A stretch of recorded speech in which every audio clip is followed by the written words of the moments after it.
নমস্কার বন্ধুরা, প্রতীকের মানুষ সংসারে আপনাদের সকলকে স্বাগত। আজকে আমি আপনাদের কাছে চচ্চড়ি রেসিপি নিয়ে উপস্থিত হয়েছি। দেখুন আমি কিভাবে চচ্চড়িটা বানাচ্ছি। প্রথমে নিয়ে নিতে হবে আদা, রসুন, পেঁয়াজ, কাঁচা লঙ্কা, টমেটো। আমি এগুলো আগে থাকতে ধুয়ে রেখেছি। আর সমস্ত রকম সবজি লাগবে, যেমন বেগুন, ক্যাপসিকাম, গাজর, কদুলি, আলু, সমস্ত কিছু আমি ধুয়ে নিয়েছি কেটে। তারপরে একটা কড়াই নিয়ে তার মধ্যে তেল দিয়ে ফোড়নে দিতে হবে 5 ফোড়ন আর তেজপাতা। এটাকে আমি হালকা নেড়ে নিচ্ছি। এবার এটা গরম হয়ে গেলে তারপরে আমি কেটে রাখা সবজিগুলো ঢেলে দেব। দিয়ে আমি হালকা করে নেড়ে নেব। এরপর নাড়তে নাড়তে তার উপরে দিয়ে দেবো পরিমাণ মতো লবণ। দিয়ে আমি আবার সবজিগুলো নেড়ে নেব। এরকম করে আমি ভাজতে থাকবো। এরকম ভিডিও পেতে গেলে আমাদেরকে লাইক, শেয়ার এবং সাবস্ক্রাইব করবেন এবং আমাদের পাশে থাকবেন। গ্যাসটাকে ফুল ফ্লেমে বাড়িয়ে সবজিগুলো ভালো করে ভেজে নেব, যাতে সবজিগুলোর মধ্যে কোনো কাঁচা গন্ধ না আসে। এবার আগে থাকতে যে আমি পেঁয়াজ, রসুন, আদা, টমেটো কেটে রেখেছিলাম, সেগুলো আমি মিক্সির মধ্যে বেটে নেব এবং তার সঙ্গে 2 রকমের সরষে আমি বেটে নিয়েছি। এরপর সবজিগুলোর উপরেতে আমি ওই যে পেস্টটা করেছি ওই পেস্টটা ঢেলে দেবো। তারপরে আমি ওর মধ্যে কিছুটা জল নিয়ে আমি সবজির মধ্যে ঢেলে দিলাম।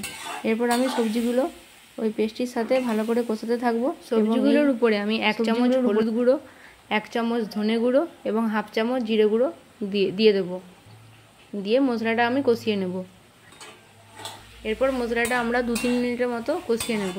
যারা আমাদের চ্যানেলে নতুন আছেন তারা অবশ্যই আমাদের চ্যানেলটিকে সাবস্ক্রাইব করে দেবেন এবং পাশে থাকা বেল আইকনটিকে ওকে করে দিবেন। এরপর এটা কষাতে থাকবো। এই ধরনের রেসিপি আপনারাও বানিয়ে খান, ভাত এবং রুটি উভয়ের সাথে, দেখবেন ভালো লাগবে। দেখুন আমি গ্যাসটা হাই ফ্লেমেই ভাজা করছি। আপনারা হাই ফ্লেমেই রাখবেন। গ্যাসটা কমালে মানে ভাজা অতটা হবে না, দেরি হবে, সময় লাগবে। তো হাই ফ্লেমে করলে তাড়াতাড়ি করে হবে রান্নাটা এবং কষানোটাও সুন্দর হবে। দেখুন আমি কষিয়ে নিচ্ছি ভালো করে, যাতে সমস্ত সবজিগুলো ভাজা হয়।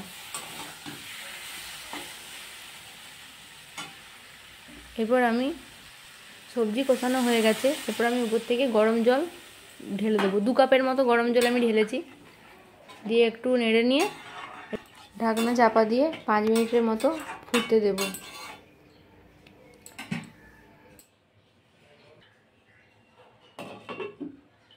5 মিনিট পর ঢাকা খুললেই জল পুরো টেনে নেবে। এরপর আরও 2 মিনিট নাড়াচাড়া করে নেব। এরপর আমাদের চচ্চড়ি পুরো রেডি। এরপর এটিকে আমরা একটি পাত্রের মধ্যে তুলে নেব এবং এটি গরম ভাতে আমরা সার্ভ করব। এরকম ভিডিও পেতে গেলে আমাদেরকে লাইক, শেয়ার এবং সাবস্ক্রাইব করবেন এবং আমাদের পাশে থাকবেন। ধন্যবাদ।